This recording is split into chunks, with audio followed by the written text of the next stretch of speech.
Okay. No, but I imagine I sit there. Yeah. Okay, no, but I was imagining like we sit next to each other and then we're like, oh my god, they got this question for No, you. that's Like, gonna look why are so you gay? weird. You know, but That's gonna look so weird. no, but it'll be kind of cute, wouldn't it? What? No, why?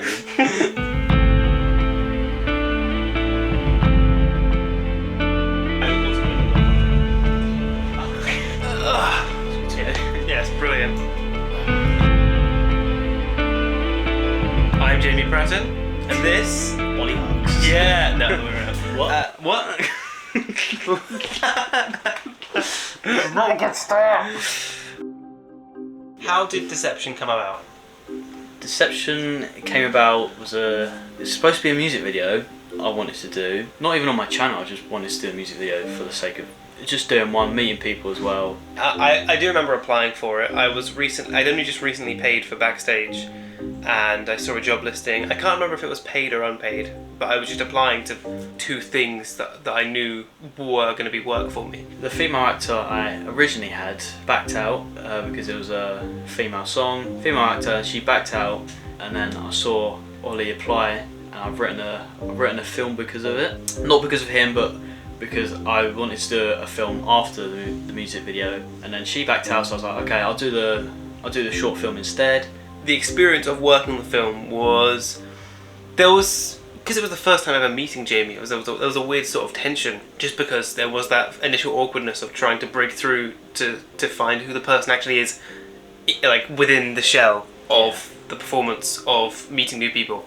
So there was kind of that trying to break down, but also it was a fun time. Like it was January, so it was freezing cold, and it was late at night, and we did a lot of walking around. How do you think you developed as a filmmaker after making Deception, in terms of skills, techniques, or anything? I don't think I've changed that much in terms of actually filming, if that makes sense, in terms of angles or colouring. Yeah. I think that's all the same, but I think I've grown more to be more of a stricter director.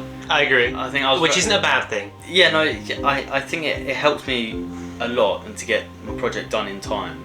Can you tell me a little bit about the other projects you've worked on him with? I believe there was a music video straight afterwards. Yes, he was barely.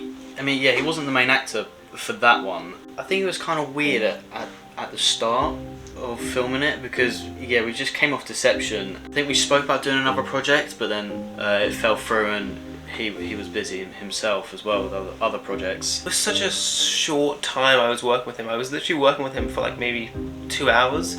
I can't really recall much. I know that I don't think I typed on a computer. He literally only showed up to film and that's it. Like we did not have enough time to talk before or after because I think he had a train to catch, which he just about got, and I just come back from college. It was very strange because I worked with Jamie for Deception, and then we didn't really speak at all until he asked me if I wanted to be in the music video, and I said sure, why not, of course I'll be in the music video. I had to finish college. I was like, oh, I'm going to go and film, and they're like, okay, go then.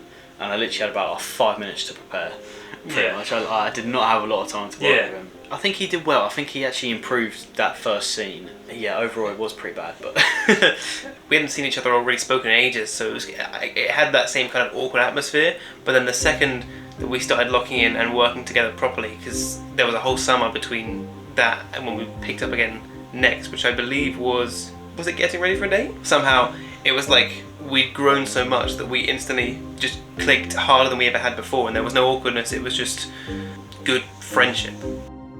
Yeah, so you spoke about Getting Ready for a Date. Like, that was your favourite project. Yes. Well, like one of the favourite projects you've done. Do you think that was like any good in terms of like your acting? Like you couldn't express. Again, it was more of like a high concept fashion montage. So I didn't really act per se. I did know the lines, but there wasn't really much to act, and there were some problems that I personally have with the movie, like in terms of criticising it, at least, like the lighting and the audio quality and things like that. So I couldn't really get across what I needed to, and I had a really bad pimple. If you go back and see it on my eyebrow here, and it's like huge. It's like the same size as my brain, you know. And so I was feeling a bit uncomfortable with that. But acting prowess in that, not so much. I think with this latest one, my acting prowess is allowed to be shown more, purely because I think of just the more professional aspect of it. Yeah. I worked on a short film called Hard Advice with Jamie, and I was a little bit underprepared for it. Only a little bit underprepared for it, but I feel like I wasn't really allowed to show what I can do. What was your experience with working with him on that and working with everyone else?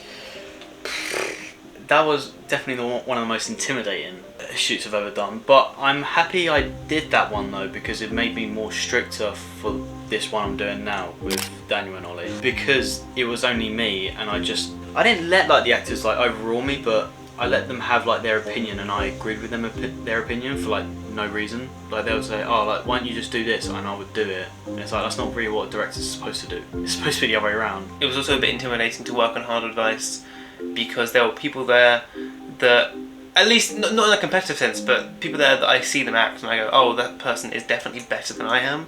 But really they're not. We're all on the same playing field here because we're all actors. But it's the idea of self-doubt, self-worth and self-confidence that you've got to try and balance out, because the self-doubt shouldn't be there when you're working with other actors because it's more of a collaborative effort.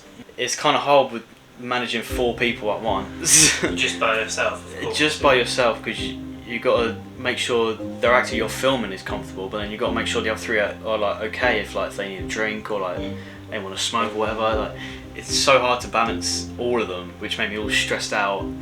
And also it just doesn't help that the film was so bad as well. It did bad on YouTube, which was a start.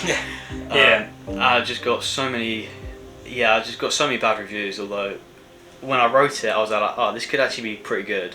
And then while editing it I was like, oh, this is going to be a flop. This is probably going to be one of the worst films I've done.